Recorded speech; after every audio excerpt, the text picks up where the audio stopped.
کہ اگر ہم وقت کی قدر کر لیں تو کامیابی ہمارے قدم چومیں گی، اور اگر ہم نے وقت کو ضائع کر دیا فضول کاموں کے اندر، لغو کاموں کے اندر جن کا مقصد ہی کوئی نہیں، ان میں ہم پڑ گئے تو وہ وقت ہمیں ضائع کر دے گا، وقت ہمیں ناکامیوں کا منہ دکھائے گا۔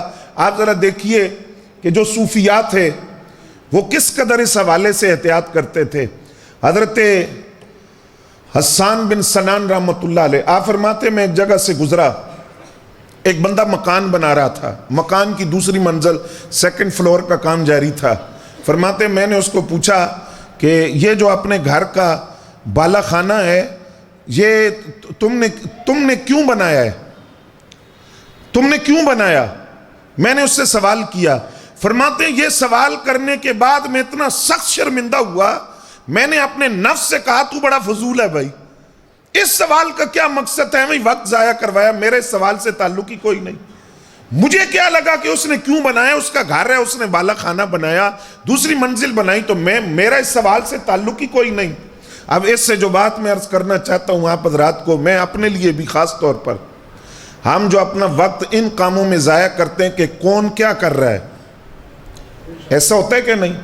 کون کیا کر رہا ہے؟ جب دو دوست یا دو چار دوست اکٹھے ہوتے ہیں پھر غیبت کہ وہ فلاں یہ کر رہا ہے، یہ کر رہا ہے۔ حضرت عبداللہ ابن عباس فرماتے ہیں اگر بندہ اپنے عیبوں پر نظر کرے نا تو اس کو کسی کے عیب نظر ہی نہ آئے۔ وہ بندہ دوسروں کے عیبوں پہ نظر ہی اس لیے رکھتا ہے، وہ اپنا محاسبہ نہیں کر رہا، اپنا احتساب ہی نہیں کرتا، دوسروں پہ نظر رکھتا ہے، ٹو میں لگا رہتا ہے، اور پھر ان لغویات کے اندر مبتلا ہو کر وہ کتنا بڑا گناہ کرتا ہے، لوگوں کو بتاتا ہے وہ جو فلاں آدمی ہے نا وہ یہ کام کرتا ہے۔ نبی علیہ السلام نے فرمایا جس نے دنیا کے اندر اپنے کسی مسلمان بھائی کا ستر قائم رکھا، اس کی پردہ پوشی کی، کوئی عیب دیکھ بھی لیا، اس کی پردہ پوشی کی، اس نے دنیا میں اپنے مسلمان بھائی کی پردہ پوشی کی، اللہ قیامت کے دن اس کے عیبوں پہ پردہ ڈالے گا۔ اور فرمایا جس نے دنیا کے اندر اپنے کسی مسلمان بھائی کے کسی عیب کو کھولا، لوگوں میں بیان کیا، تو فرمایا وہ گھر بیٹھا ہوا رب کائنات ذلت کا توق اس کو پہنا دے گا۔ حضرت عقبہ بن عامر رضی اللہ تعالیٰ عنہ فرماتے ہیں اسی طرح ایک بندہ تھا، وہ لغو کاموں میں رہتا، ٹو لگاتا، اپنے وقت کو ضائع کرتا، لوگوں کے عیب تلاش کرتا۔ فرماتے ہیں ایک دن مجھے آ کر کہنے لگا کہ ہمارا جو پڑوسی ہے نا وہ شراب پیتا ہے۔ آپ فرماتے ہیں میں نے اس کو کہا پھر میں کیا کروں؟ کہا میں چاہتا ہوں ہم لوگوں کو بتائیں یا کم از کم پولیس کو اطلاع دے۔ تو فرماتے ہیں میں نے اس کو کہا کہ جب کسی کا عیب دیکھ لو تو یہ طریقہ نہیں ہوتا کہ لوگوں میں چرچا کرو، اس کی اصلاح کی جاتی ہے، اس کے نفس کو اصلاح کی طرف لانے کی کوشش کی جاتی ہے۔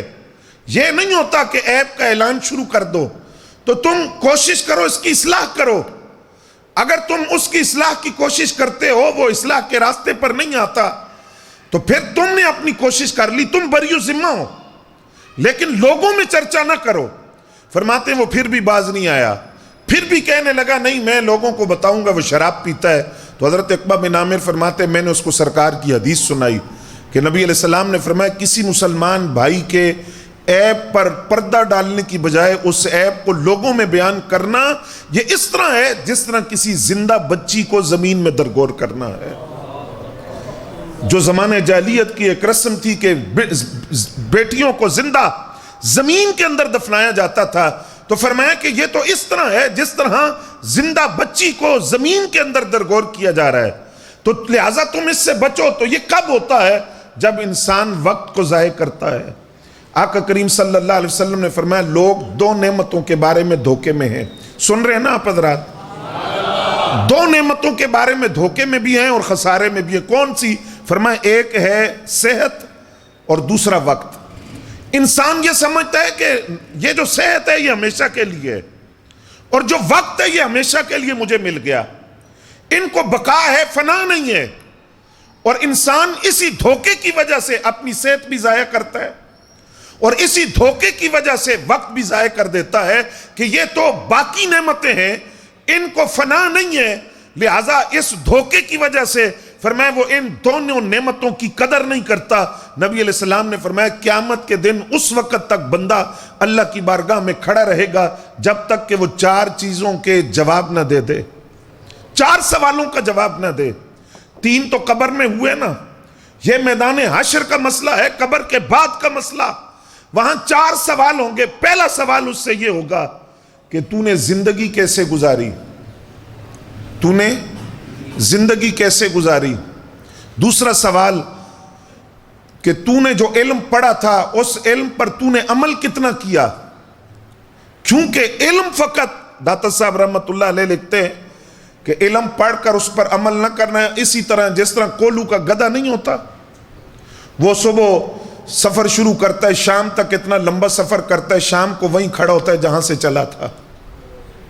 تو فرمایا بے عمل آدمی علم پڑھا ہے عمل نہیں کر رہا تو وہ تو اس گدھے کی طرح ہے کہ جو پھرتا ہے اور اتنے سفر کے بعد بھی وہیں کھڑا ہے جہاں سے چلا تھا۔ تو فرمایا علم کے بارے میں بھی پوچھا جائے گا کہ اگر علم پڑھا تھا تو عمل کتنا کیا، پھر مال کمایا کیسے کمایا اور کہاں خرچ کیا، اور پھر کہ تو نے اپنا جسم کس کام میں لگائے رکھا، اس جسم کا حق بھی ادا کیا یا نہیں کیا۔ تو اس میں جو پہلا سوال ہے وہ وقت کے بارے میں ہے کہ زندگی کیسے گزاری، اور وقت اگر لغو کاموں کے اندر فضول اور لایانی کام جن کا ہماری ذات سے کوئی تعلق ہی نہیں ہے ان کاموں میں ہم صرف کر دیں تو یہ مومن ہونے کی علامت نہیں۔ قرآن کہتا ہے کہ مومن وہ ہوتا ہے جو اپنے آپ کو فضول کاموں سے بچا کر رکھتا ہے۔ اس سے اگلی صفت قرآن بیان کرتا ہے والذین ہم للزکاۃ فاعلون، کہ مومن کی صفت ہے کہ وہ زکوٰۃ ادا کرتا ہے۔ اچھا یہاں زکوٰۃ کے 2 معنی مفسرین نے کیے ہیں۔ ایک تو زکوٰۃ وہی ہے جو صدقات واجبہ کی صورت کے اندر کہ جو صاحب نصاب ہیں سال بعد وہ ادا کرتے ہیں، جس طرح رمضان آ رہا ہے، اگرچہ رمضان میں ضروری نہیں ہوتا لیکن ایک طریقہ یہی چلا آ رہا ہے کہ رمضان کے اندر اکثر لوگ زکوٰۃ دیتے ہیں۔ تو ایک تو زکوٰۃ وہی مراد ہے قرآن کی آیت کے اندر کہ زکوٰۃ کی ادائیگی کرنا یہ مومن کی صفت ہے۔ دوسرا یہاں زکوٰۃ کے ایک اور معنی بھی ہے، وہ جس کو تزکیہ نفس کہا جاتا ہے کہ اپنے نفس کا تزکیہ کرنا، یہ دونوں باتیں مراد ہو سکتی ہیں۔ مفسرین نے لکھا اب پہلا مسئلہ ہے زکوٰۃ کا، تو فرمایا کہ مومن کی نشانی ہے کہ وہ زکوٰۃ ادا کرتا ہے اگر وہ صاحب نصاب ہو، صاحب حیثیت ہو، اس کے نصاب پر سال گزر چکا ہو تو وہ زکوٰۃ ادا کرتا ہے۔ اور میں آپ سے یہ ریکویسٹ کروں گا کہ اس وقت جو حالات جا رہے ہیں آپ زیادہ سمجھتے ہیں، آپ حضرات دکانوں میں بیٹھتے ہیں، بازاروں میں بیٹھتے ہیں، آپ زیادہ جانتے ہیں اس بات کو کہ غریب آدمی 2 وقت کے لقموں کے لیے بھی مجبور ہے اس وقت۔ یہ حالات ہیں، تو اگر اللہ نے توفیق دی ہے اور زکوٰۃ فرض ہے تو زکوٰۃ ضرور ادا کریں، اور ادا کریں اور اپنے معاشرے کے اندر جو پہلا حق ہے وہ رشتہ داروں کا ہے، اپنے خاندان کے اندر۔ پھر دوسرے مصارف بھی بیان کیے گئے، تو ہم ان لوگوں کو دیکھیں اپنے معاشرے کے اندر جو پسا ہوا طبقہ ہے تو اپنے مال میں سے ہم ان کی مدد کریں، ہمارا گزر اوقات اچھا ہو رہا ہے تو پھر نصاب بھی ہے تو زکوٰۃ ضرور ادا کرنی۔ اور جو لوگ زکوٰۃ نہیں دیتے کیا ہوتا ہے، نبی علیہ السلام نے ارشاد فرمایا، حضرت ابو امامہ رضی اللہ تعالیٰ عنہ زکوٰۃ دے کر، آقا کریم فرماتے ہیں زکوٰۃ دے کر اپنے مال کو مضبوط قلعے میں محفوظ کر لو۔ جب تم زکوٰۃ دے دیتے ہو تمہارا مال محفوظ ہو جاتا ہے۔ آقا کریم فرما رہے ہیں کیسے؟ فرمایا زکوٰۃ جب انسان دیتا ہے تو یہ رب نے اپنے حبیب کی زبان سے وعدہ فرمایا کہ جب تم میرے راستے میں دیتے ہو تو اجر بھی ملتا ہے اور اس مال میں خدا برکت بھی دیتا ہے، اور جب انسان اس مال سے حق ادا نہیں کرتا تو وہ مال سیلاب کا شکار بھی ہو سکتا ہے، وہ مال اس کو آگ بھی لگ سکتی ہے اور کوئی آفت بھی آ سکتی ہے، اب وہ مال ضائع بھی ہو گیا، تلف بھی ہو گیا، اجر بھی نہ ملا اور زکوٰۃ کی ادائیگی نہ کرنے کا وبال بھی پڑا۔ تو فرمایا اگر مال کو مضبوط قلعے میں محفوظ کرنا چاہتے ہو تو اپنے مال پر زکوٰۃ ادا کرو۔ اور پھر نبی علیہ السلام نے فرمایا اپنے بیماروں کا علاج صدقے سے کیا کرو۔ جو صدقات نافلہ ہیں، جو واجبہ نہیں ہیں، نافلہ ہیں، ویسے ہم عموماً جو صدقہ کرتے ہیں۔ پھر آقا کریم صلی اللہ علیہ وآلہ وسلم نے ارشاد فرمایا، حضرت انس بن مالک فرماتے ہیں مجھے فرمایا اپنے مال کی زکوٰۃ دیا کرو کہ وہ پاک کرنے والی ہے، تیرے مال کو بھی پاک کرے گی، تجھے بھی پاک کر دے گی۔ اور پھر فرمایا جو لوگ زکوٰۃ نہیں دیتے کہ جس کو اللہ تعالیٰ نے مال دیا وہ زکوٰۃ ادا نہ کرے تو قیامت کے دن وہ مال، وہ سونا چاندی جو اس نے جمع کیا، رب کائنات اس کو گنجے سانپ کی صورت میں لائے گا اور اس کے سر پر 2 نشان ہوں گے، اور وہ سانپ توق بنا کر اس کے گلے میں ڈالا جائے گا جو اپنے مالوں پر زکوٰۃ نہیں دیتے، زکوٰۃ ادا نہیں کرتے، اور وہ سانپ اس کی باچھیں پکڑے گا اور کہے گا میں وہ تیرا مال ہوں جس کو تو جمع کرتا تھا، میں تیرا وہ خزانہ ہوں جس کو تو نے جمع کیا اور اس میں سے تو نے زکوٰۃ ادا نہیں کی۔ تو ایک معنی یہ بیان کیا کہ زکوٰۃ ادا کرنا یہ مومن کی صفت ہے۔ دوسرا معنی تزکیہ نفس، اپنے نفس کو پاک کرنا، کس سے؟ غیبت سے، کینے سے، حسد سے، جھوٹ سے، ان اخلاق رذیلہ سے، ان برائیوں سے، ان مذموم عادات سے جو اللہ اور اس کے رسول کو پسند نہیں ہے، ان سے اپنے نفس کو پاک کرنا، یہ تزکیہ نفس ہے۔ اور یہ مومن کی نشانی ہے کہ وہ اس کوشش میں لگا رہتا ہے کہ میں اپنے نفس کو پاک کروں، کیونکہ نفس کی 2 صورتیں، ایک یہ ہے کہ نفس نے ہم پر غلبہ پا لیا تو پھر تباہی ہے۔ نفس جب غلبہ پا لیتا ہے تو وہ جھوٹ کی طرف لے جاتا ہے، نفس جب غلبہ پا لیتا ہے تو وہ کینے کی طرف لے جاتا ہے، حسد کی طرف لے جاتا ہے۔ لیکن جب انسان خود اپنے نفس پر قابو پا لیتا ہے تب وہ کامیاب ہو جاتا ہے۔ وہ اپنے نفس کو جب اپنے غلبے میں لیتا ہے، اپنے قابو میں لیتا ہے، تب وہ کامیاب ہو جاتا ہے۔ انہی کے بارے میں قرآن نے کہا قد افلح من تزکا، کامیاب وہ ہوا جس نے اپنے نفس کا تزکیہ کیا، نفس کو پاک کر لیا۔ اب نفس کی پاکی کے ویسے تو بہت سے ذرائع ہیں، لیکن نفس کے تزکیے کا ایک بڑا ذریعہ وہ پاکوں کی صحبت ہے، اللہ کے ولیوں کی صحبت ہے۔ سن رہے ہیں آپ؟ ہم نے کئی دیکھے جب وہ نیک متقین لوگوں کی صحبت میں آئے، انہوں نے داڑھی بھی رکھ لی، انہوں نے سر پہ امامے بھی باندھے، پگڑیاں بھی باندھی، سنتوں کی ترویج بھی دی، آقا کریم کی ناموس کی بات بھی کرنے لگے۔ کل ان کی صورتحال اور تھی، آج ہو رہے، کیوں؟ صحبت کا اثر۔ اور یہی بات نبی علیہ السلام نے فرمائی مثل الجلیس صالح کالعطار، کہ جو پاکوں کی صحبت ہے وہ عطار کی طرح ہوتی ہے، خوشبو بیچنے والے کی طرح۔ فرمایا تم اس کی صحبت میں بیٹھو گے نا، تم اس سے خوشبو نہ بھی خریدو، اس کے پاس بیٹھنا ہی تیرے لباس کو بھی خوشبودار بنا دے گا، تیرے وجود کو بھی خوشبودار بنا دے گا۔ صحبت کا رنگ ہی ایسا ہوتا ہے، صحبت کی برکتیں بڑی ہوتی ہیں۔ میں اپنے مرشد کریم کی بارگاہ میں، اللہ ان کو کروٹ کروٹ جنت نصیب فرمائے، شیخ الحدیث مولانا منظور احمد شاہ صاحب رحمۃ اللہ علیہ، تو وہ صحبت کا رنگ ایسا چڑھا کہ پہلے کیفیت اور تھی پھر اور بنی، تو وہ بات سمجھ آئی مثل الجلیس صالح، کہ جو پاکوں کی صحبت ہوتی ہے نا وہ خوشبو بیچنے والے کی طرح ہوتی ہے، وہ خوشبودار بنا دیتی ہے وجود کو بھی، لباس کو بھی۔ اور فرمایا جو برے آدمی کی صحبت ہے وہ لوہار کی بھٹی کی طرح ہے، کوئی چنگاری اٹھ کر تیرا وجود بھی جلا دے گی، لباس بھی جلا دے گی۔ حضرت عبداللہ ابن عباس رضی اللہ تعالیٰ عنہ فرماتے میں نے نبی علیہ السلام سے سوال کیا ہم کن کی ہم نشینی اختیار کریں، کن کی مجلس میں بیٹھا کریں، کن کی صحبت میں بیٹھیں کہ نفس کا تزکیہ ہو، کیسے لوگوں کی صحبت اختیار کریں؟ تو نبی علیہ السلام نے فرمایا جس میں 3 باتیں دیکھو۔ کتنی؟ 3 باتیں۔ پہلی فرمایا تم اس کا چہرہ دیکھو تو تمہیں خدا یاد آ جائے، تم اس کا چہرہ دیکھو۔ اب جو ہوئی جس کے چہرے پہ آقا کریم کا نظام نظر نہ آئے تو اس کو کیا پیر کہیں گے اور کیا ولی کہیں گے؟ فرمایا جس کا چہرہ دیکھنا تمہیں خدا کی یاد دلائے۔ دوسرا فرمایا اس کی صحبت اختیار کرو کہ جب تم اس کی مجلس سے اٹھو تو تمہاری دینی معلومات میں اضافہ ہو چکا ہو۔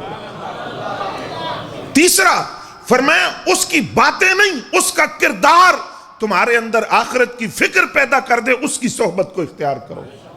جو یہ کہے کہ میں بخشوا لوں گا، نمازیں ہماری کعبے میں ہوتی ہیں، جو یہاں نہیں پڑھتا وہ کعبے میں کیا پڑھے گا؟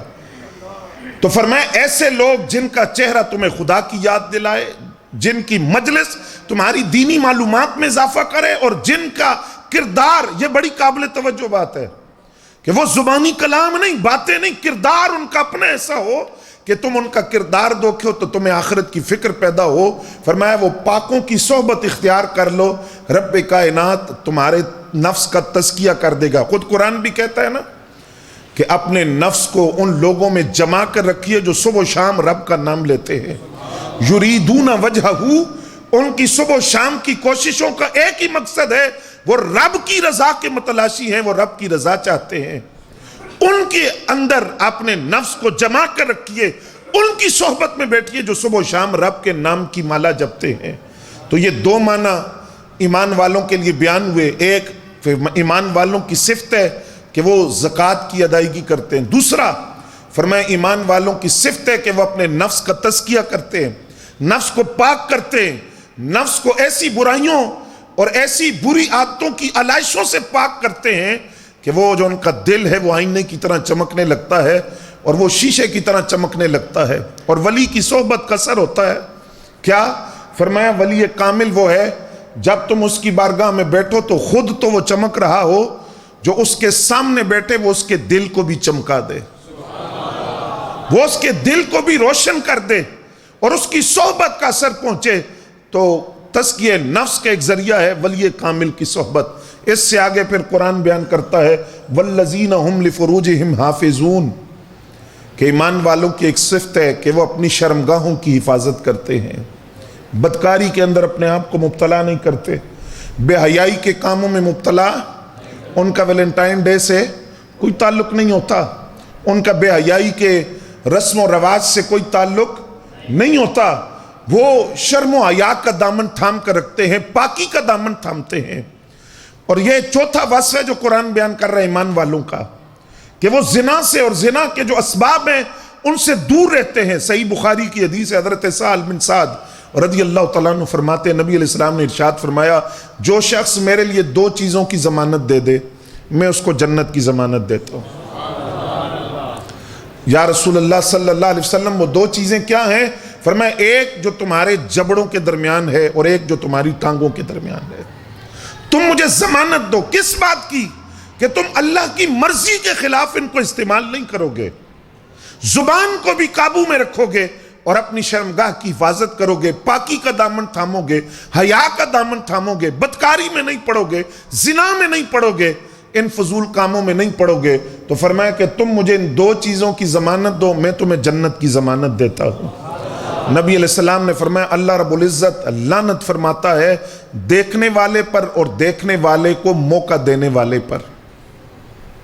دیکھنے والا بد نظر آدمی، بد نظری کرنے والا، اور دوسرا وہ جس نے بد نظری کا موقع دیا، خود مائل کیا اپنی طرف، ان دونوں پر اللہ رب العزت لعنت فرماتا ہے۔ کیوں؟ فرمایا کہ نفس بہکنے سے پہلے نظر بہکتی ہے، نظر بہکنے سے پہلے، نظر بہکنے کے بعد دل بہکتا ہے، دل بہکتا ہے تو انسان زنا اور بدکاری میں مبتلا ہو جاتا ہے۔ فرمایا نظر سے بات شروع ہوتی ہے، تو جو بد نظری کرے یا بد نظری کی طرف مائل کرے کسی کو، وہ رب کی رحمت سے دور ہو جاتا ہے۔ نبی علیہ السلام نے فرمایا تم اپنی نگاہوں کو نیچا رکھو ورنہ اللہ تمہاری شکلوں کو بدل دے گا۔ یا ترغیب و ترہیب کے اندر امام منذری نے یہ روایت لکھی، ورنہ رب تمہاری شکلیں بدل دے گا اگر تم اپنی نگاہوں کی حفاظت نہیں کرو گے۔ اب اس سے آگے جو بات قرآن نے کی فَمَنِ ابْتَغَىٰ وَرَاءَ ذَلِكَ، فرمائے جس نے اس کے علاوہ کوئی طریقہ تلاش کیا، کس کے علاوہ؟ نکاح کے علاوہ کوئی طریقہ تلاش کرتا ہے، یا لونڈیاں جس طرح ایک دور تھا، ان کے علاوہ کسی نے اپنی نفسانی خواہشات کو پورا کرنے کا طریقہ تلاش کیا، تو قرآن کہتا ہے یہی سرکش لوگ ہیں، حد سے بڑے ہوئے۔ جبکہ اسلام نے کہا نکاح کرو، نکاح کی ترغیب دی، اس میں ایک پیغام بھی ہے ہمارے لیے۔ آج ہماری جو ترجیحات ہیں رشتوں کے انتخاب کے لیے، اس کی وجہ سے مرد بھی ہم نے کئی دیکھے ان کی عمر گزر رہی ہے، وہ بدکاری میں مبتلا ہے، نکاح نہیں کر رہے۔ عورتیں، بچیاں، اللہ رب العزت ہر ایک کو محفوظ کرے گھروں سے بھاگنے کے واقعات، کورٹ میرج کے واقعات روز بروز بڑھ رہے ہیں۔ کیوں؟ اس کی وجہ یہ ہے کہ اس کے اندر ایک بڑا جو خامی ہے وہ والدین کا کردار ہے، کہ ہم جو اپنی ترجیحات ہیں، اسلام نے تو کہا کہ رشتہ جب کرنے تو چار چیزیں ہیں، حسب و نسب لوگ دیکھتے ہیں، جمال دیکھتے ہیں، دولت دیکھتے ہیں۔ اس کے ساتھ فرمایا یہ ساری چیزیں دیکھی جاتی ہیں، لیکن سب سے پہلے جو چیز دیکھنی ہے وہ دینداری ہے۔ وہ تم دیکھو کہ وہ عورت دیندار کیسی ہے، اس کے اخلاق کیسے ہیں۔ کیوں؟ اس لیے کہ جو اس کی گود ہے وہ بچے کی پہلی تربیت گاہ ہے، وہ جو آغوش مادر جس کو کہا جاتا ہے وہ بچے کی پہلی یونیورسٹی ہے۔ بچے کا دل تو بالکل صاف شیشے کی طرح ہوتا ہے، ماں بچے کے دل پہ جو نقش کر دے قیامت تک وہ نقش ہو جاتا ہے، وہ نہیں مٹتا۔ پھر جوانی کے اندر بھی وہ کردار آپ کو نظر آئے گا. جب ہم نے اپنی ترجیحات کو بدلا تو وہ جو مرد ہیں انہوں نے بھی ناجائز ذرائع، اور عورتیں بچیاں ہم دیکھ رہے ہیں کہ کیسے واقعات روزانہ سامنے آتے ہیں. نبی علیہ السلام نے حضرت عبداللہ ابن مسعود رضی اللہ تعالیٰ عنہ راوی ہیں، فرماتے ہیں آقا کریم نے فرمایا اے نوجوانوں، تم میں سے جو نکاح کی ذمہ داریوں کو اٹھانے کی طاقت رکھتا ہے اس کو نکاح کرنا چاہیے، اس کو نکاح کرنا چاہیے. کیوں؟ فرمایا نکاح سے نگاہ نیچی ہو جاتی ہے، نظر کی حفاظت ہوتی ہے، شرمگاہ کی حفاظت ہوتی ہے. پھر فرمایا جو نکاح کی ذمہ داریوں کو اٹھانے کی طاقت نہ رکھتا ہو اسے چاہیے کہ وہ شہوت توڑنے کے لیے روزہ رکھے، بدکاری کی طرف نہ جائے، نکاح کی طرف جائے. نکاح کی ذمہ داریاں نہیں اٹھا سکتا تو پھر فرمایا وہ روزہ رکھے. ایک مرتبہ چند صحابہ کرام نبی علیہ السلام کی عبادت دیکھنے کے لیے آئے کہ آقا کریم کی عبادت کی کیفیت کیا ہے. جب نبی علیہ السلام کی عبادت کو دیکھا تو ایک صحابی کہنے لگے میں تو نکاح نہیں کروں گا، میں نکاح نہیں کروں گا. دوسرے کہنے لگے میں تو اب ہمیشہ روزہ رکھوں گا. تیسرے صحابی کہنے لگے میں سوؤں گا نہیں، اب میں ساری رات جاگ کر اللہ کی عبادت کروں گا. دیکھیے اسلام کا حسن دیکھیے، اعتدال دیکھیے. اسلام رہبانیت کی تعلیم نہیں دیتا جس طرح عیسائیوں اور یہودیوں میں تھا، وہ سب کچھ چھوڑ کر گھروں سے نکل جاتے تھے. اسلام نے رہبانیت کی تعلیم نہیں دی کہ تم تارک الدنیا ہو کر تو گھروں سے نکل جاؤ اور وہ ذمہ داریاں جو اللہ نے تمہارے کندھوں پہ ڈالی ہیں ان سے راہ فرار اختیار کرو. اور تبلیغ کے نام پر کئی عرصہ گھر پلٹ کر نہ دیکھو. اسلام کی یہ تعلیم نہیں ہے. تو جب ان تین صحابہ نے یہ بات کی، ایک نے کہا میں نکاح نہیں کروں گا، دوسرے نے کہا میں رات کو سوؤں گا نہیں، تیسرے نے کہا میں ہمیشہ روزہ رکھوں گا، تو میرے آقا کریم نے کیا فرمایا؟